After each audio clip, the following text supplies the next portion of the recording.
Just talk to us about Huawei, why we're really trying to shut off any supplies from US manufacturers to Huawei. This is all about isolating Huawei. This is a company that for years the U.S. presidents, U.S. federal government has singled out Huawei as being a potential source of a threat to our national security. There's concerns about what happens with the equipment that we buy from Huawei. There's concerns about us enabling Huawei to become a bigger and more powerful player with the components that U.S. companies sell to Huawei. This would be yet another step by the Biden administration to isolate Huawei, to cut it off from vital U.S. supplies.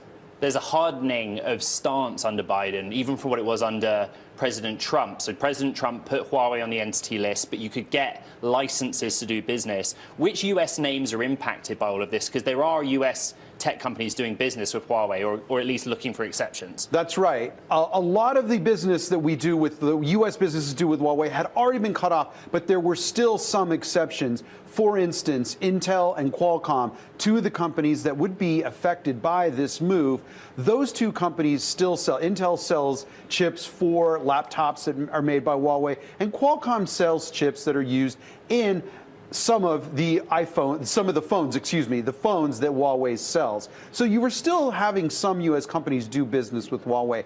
This is an example of the Biden administration being under tremendous pressure from Republicans in Congress to stay tough on China and not show signs of letting up, not show anything that the Republicans consider to be a sign of weakness. And notably, Tom, of course, this is going international in terms of the administration looking to the Netherlands, to Japan. That was last week's story, wasn't it? Trying to get other countries to put similar tough stances on China.